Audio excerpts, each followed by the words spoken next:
Hello, everybody. Hey, Jeb. It is great to see you. Hi. I'm assuming we are live right now. I'm sure somebody will tell us if we're not, but I'm just going to keep on moving forward like we are. Great to be with you, and welcome everybody to the session, The Future of Advocacy. I'm really excited to have Jeb here with us. I'm going to do an introduction, then hand it right over to Jeb. Jeb works at the intersection of technology and politics, providing technology that the world's largest organizations use to manage their policy and regulatory issues. He's a thought leader in the civic technology field. Jeb has founded and led 3 technology startups, including the #1 advocacy software solution from Capital Canary, recently rebranded from Phone to Action. Previously, Jeb led a business unit at DCI Marketing, a subsidiary of Berkshire Hathaway's Marmon Group. He has a BA in International Relations from Stanford University and an MBA from Chicago Booth. Jeb, welcome. I'm really excited about this. I know this is going to be a really important one. Welcome to the conference. Well, thank you, Gordon and Mariah and everybody at Arc of California. It's really an honor to be here and to be present and to be supporting the amazing work that the Arc of California does and that the ARC does across the country. And I do have some experience with California. I've spent about 8 years of my life in California. I've lived in Palo Alto, I've lived in San Francisco, I've lived in Sacramento, and even a few months in Pasadena. So I have some experience with the great state of California, so it's really an honor to get to reconnect here. And I'll also share that this is called The Future of Advocacy, but the reality is the future of advocacy is every single person that's on this that's at this meeting, that's been at this conference, that's listening to this presentation, the other ones. I mean, the future is you. The future is all the people that are bringing their full selves to what they're doing. Is there no video there? Okay. So it is everyone that is that is on this call is the future of advocacy. I'm going to walk through a few trends that we see. Our company has 1,200 clients that range from small organizations to some of the world's largest. So we have an interesting insight into what people are doing, and we wanted to surface some of those trends to help this conference think about the future of government affairs and of grassroots advocacy and what it means and what kind of opportunities there can be for the ARC to help elevate the message that you want to get across to Sacramento and across the country. So Mariah, if we could go into the presentation, and I do want to see in the chat, if someone can see me, please give a thumbs up or something. I can see this presentation, that's great. Okay, all right, thanks Leah, thanks Christian, okay.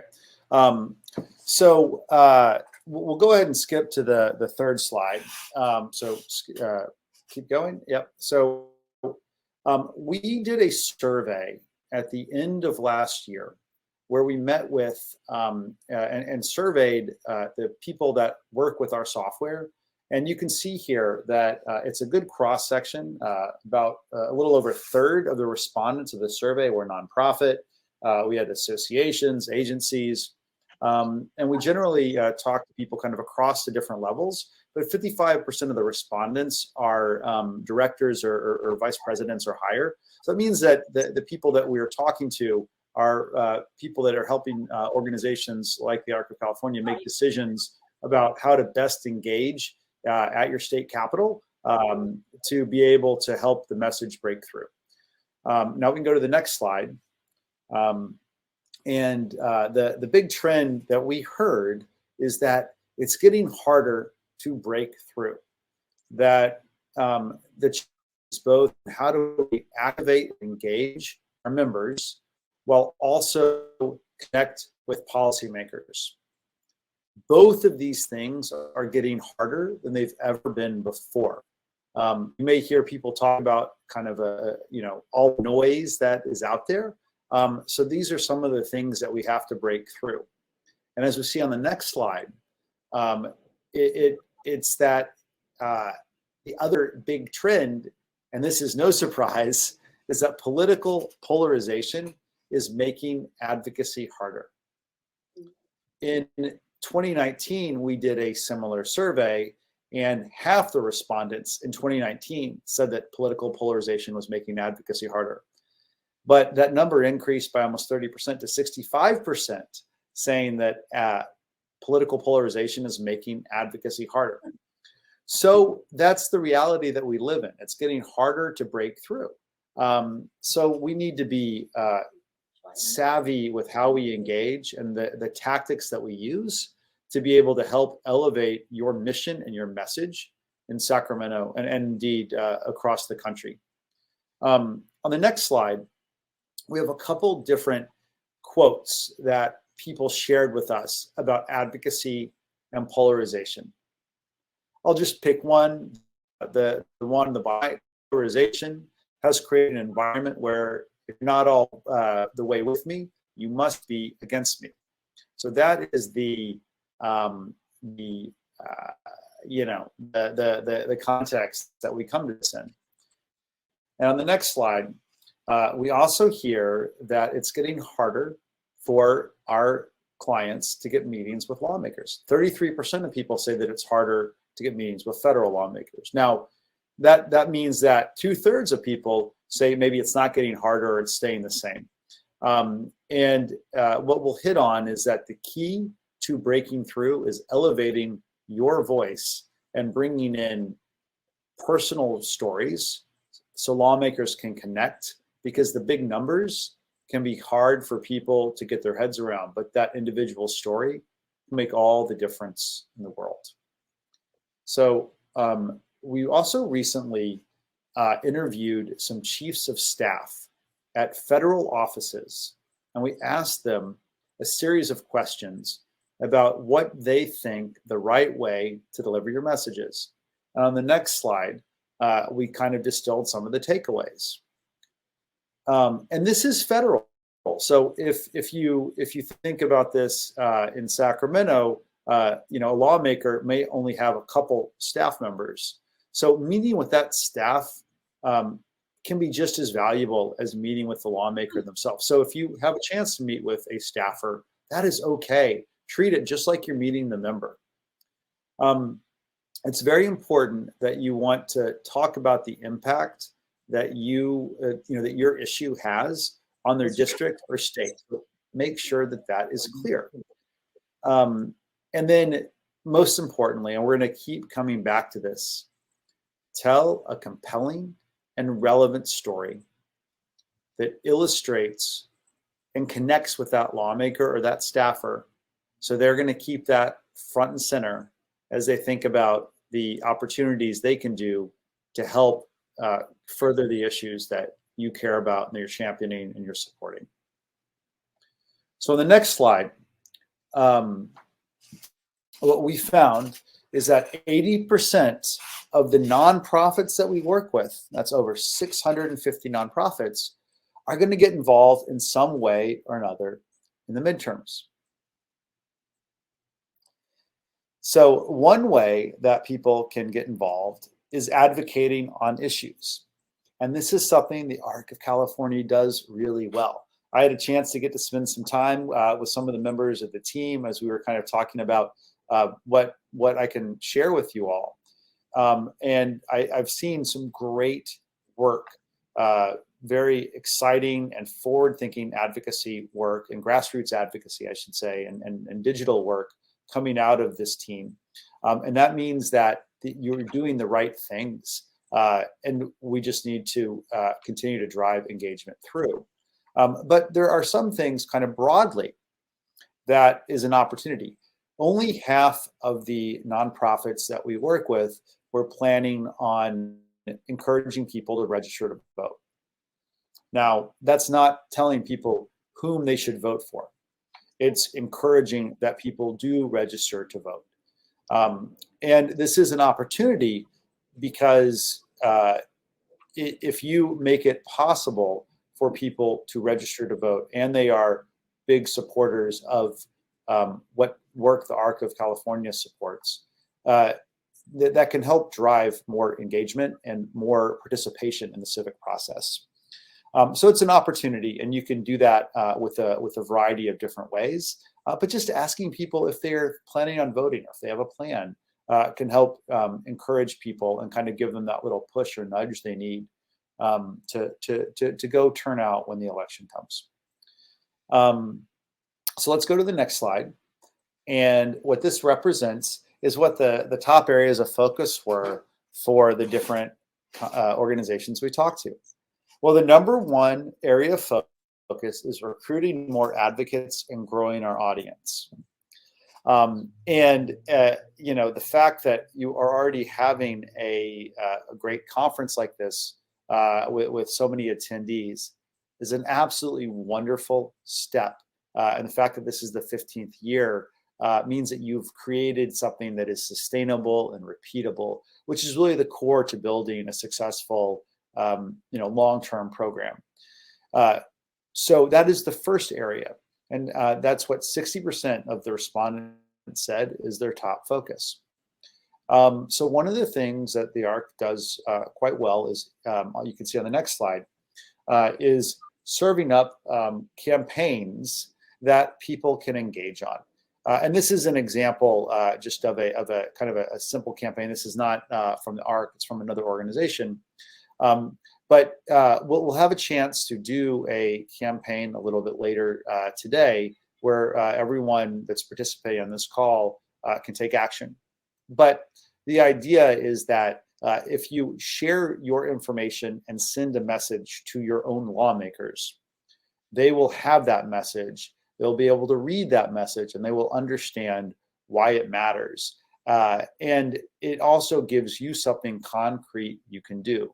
So these advocacy campaigns have a variety of different benefits. One of the benefits is that you can use these to recruit new members. These are just members of the general public who are doing grassroots communications. And then also it can let people make connections with their own elected officials and communicate messages to them. And I'll pick up on some of the comments here. Ardena, I'm probably mispronouncing that, but says, when it comes to advocacy, there's a fine line for nonprofits to maintain the 501c3 status. So this is a good subject. So what we have seen in the work that we do with our nonprofit clients is that if clients stay firmly rooted in digital grassroots advocacy, they typically, you know, depending on the state, have 10 to 20% of their time that they can spend or budget on lobbying in general. But grassroots advocacy is actually not direct lobbying. It's engaging with your members or your advocates, maybe your parents that you work with, and it's asking them to make that connection with the lawmakers. So it's not actually lobbying, but it's people that are just connecting with their own elected officials. That's been our position, and the position that our clients are able to take as well. So what we've seen is an increase over time in grassroots advocacy volume. We've seen as smartphones have proliferated and more people are able to make those connections, it's been able to go faster. So on the next page, on the next slide, we're going to touch on a few other things. You can see those three arrows around explaining why our issues matter, finding more effective tactics, delivering more personal stories to policymakers. So what these items all are rooting the communications and conversations with lawmakers in making things relevant for them. And I think that fundamentally, all advocacy really comes down to, can we convey the story? Can we convey why we exist to policymakers so they can keep us in mind when they are advocating for different policies? So those are really important perspectives, and they all play into type of digital work that we can do. On the next slide, you'll see another campaign type. So this is a landing page that invites people to enter their own information, and we actually tell them why they need to enter that information. We don't want to take for granted that the first time someone sees one of these pages where they can contact a lawmaker, that they know what to do. So we explain this is going to help you connect with lawmakers. And then on the next slide, you can give people a chance to share their personal story. And then on the next slide, you'll see a fully formed personal story that will then go to that lawmaker, and that lawmaker will be able to, read that story. And then these are the stories that can get read out on the Senate floor. I see a question from Connie about when we make an appointment with legislative staff, how can we get an appointment with a higher level staff member, not a new intern? So I think the first thing to do is to ask who the meeting is going to be with, and is it possible to have the chief of staff or the lawmaker present? It never hurts to ask. They may say, we'll try, we don't know, the member could be traveling. They could say a lot of different things, but I definitely think that it never hurts to ask. And even if it is with that intern, I think that's okay, because you want to register that you're coming down to meet with that person. And I would also suggest, if you are going to the Capitol or to a district, I guess especially to the Capitol to meet with somebody, try to meet with other lawmakers as well, or other staffers. It may not be possible, but you're down there over there in Sacramento, and you want to be able to use your time well. But the great thing about the digital technology that we're talking about is that you don't have to get in a car or a plane or a train. You can do it from your house, from your phone, from your computer. The next slide, we'll actually see a senator, a US senator, read a letter on the floor. And I don't know if this is something that we'll be able to play, and that's okay. Here, Senator Durbin from Chicago is reading a letter that he got from a constituent on the floor of the US Senate. And that letter was created through the campaign template that we just walked through, the landing page that helps people walk them through and coach them to share their personal story. So let's keep going. And then we're going to talk briefly about what we saw, the trends we saw in advocacy during the pandemic. So if we go to the next slide, we'll share a brief story about the American Nurses Association. So if everyone remembers back to March 13th, 2020, right before all of our worlds got turned upside down, one of the many things that most of us did not know is what PPE was or is. PPE, now we know of as masks and gloves and personal protective equipment. But we didn't know that. Most of us didn't know that back in the beginning, but before the pandemic. So the American Nurses Association, which represents nurses, the frontline workers, has about 50,000 members. And they launched a campaign, like you see here, right at the beginning of COVID, when they were seeking more funding from Congress to fund personal protective equipment. And they ended up having 150,000 people engage on the campaign.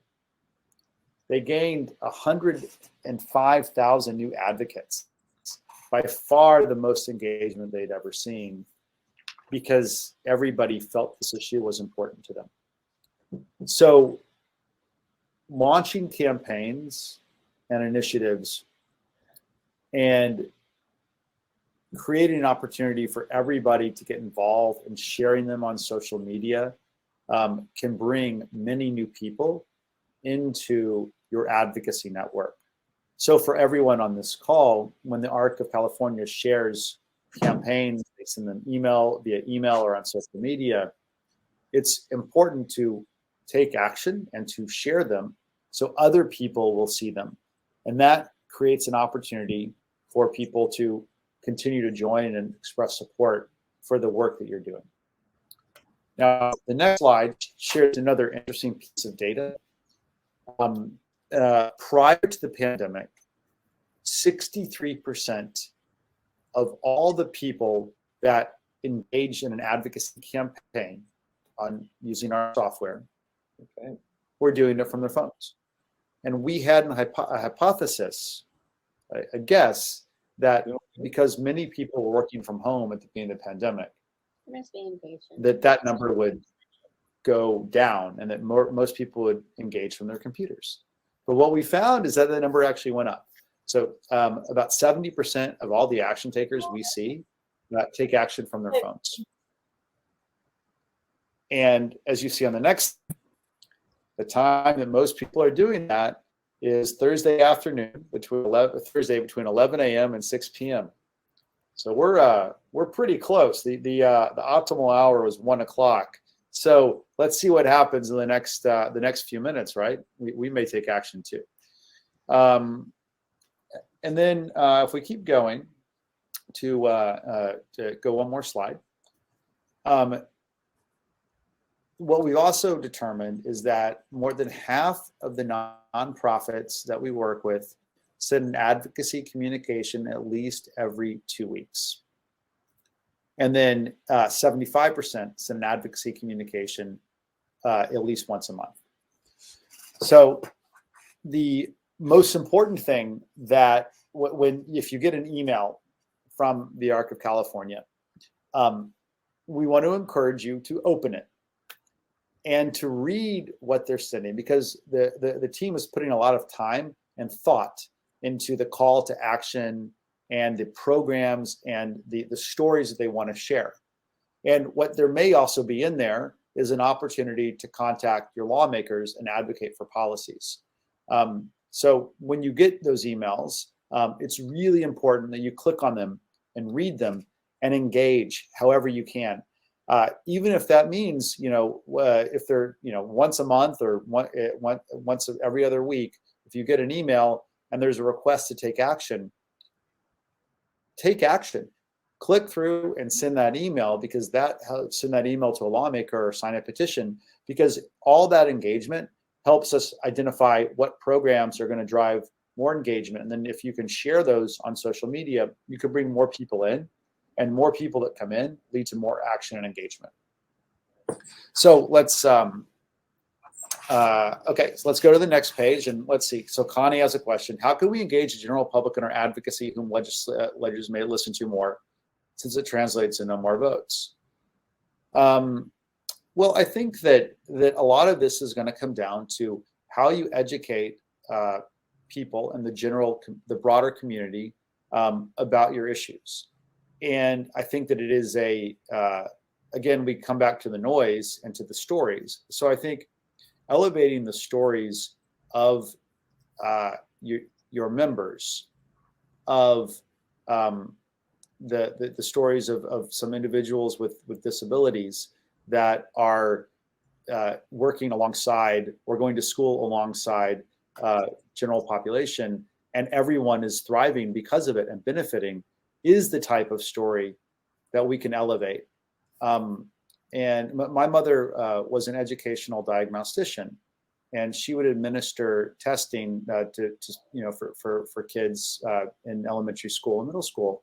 And what she would always find is that the schools that had all the kids together performed really well. And I think that identifying stories like that and having your members and advocates share their own personal interactions and stories and how different programs have made things better for them is a great way to break through the noise.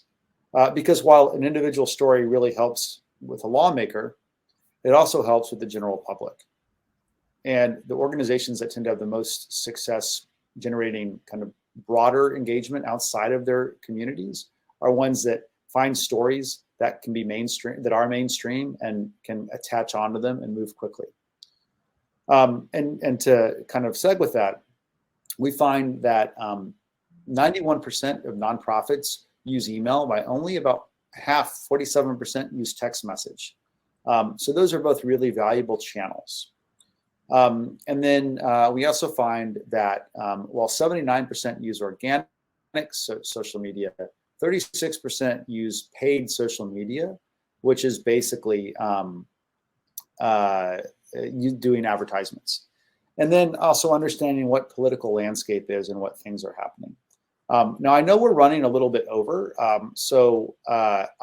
the trends in social media are not something we necessarily need to spend a lot of time on. I think what the one slide that I want to go to is slide 27, and we can skip through. And this just talks about social sharing. So yeah, you keep going. Go to the next one. One more.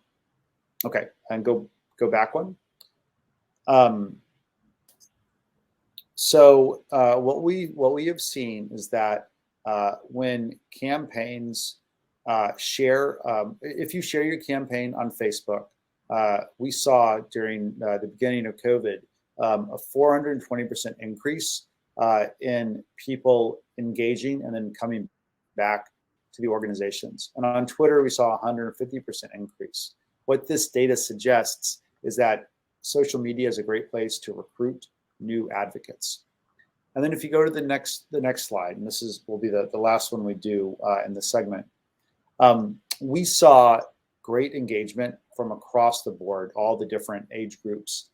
So people may say, oh, well, the boomers aren't going to engage. Well, we saw dramatic increase in every demographic or age group, at least during the COVID times.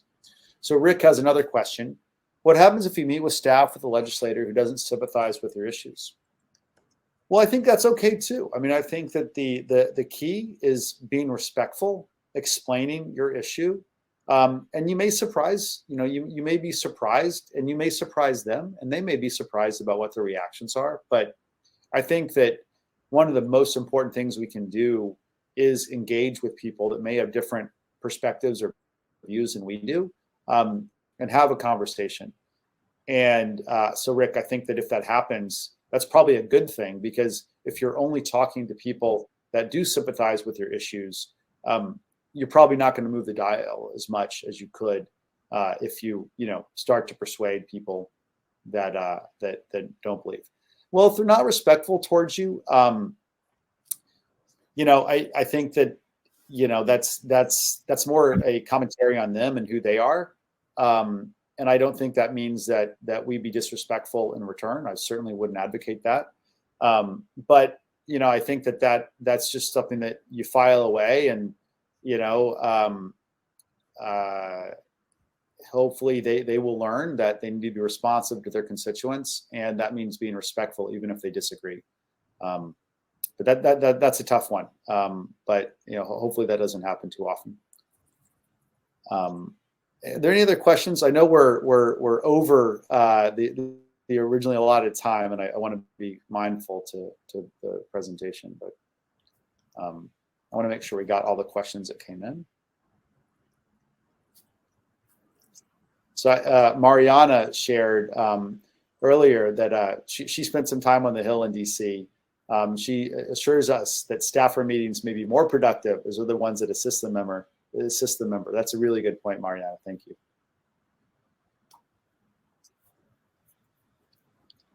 Jeb, fantastic. I knew that I was going to really like this session, and proved true. It's just fascinating to see kind of where advocacy is going, and looking at the trends and the data to know where we can meet it, so that we know we're not missing it when it comes time for us to take action.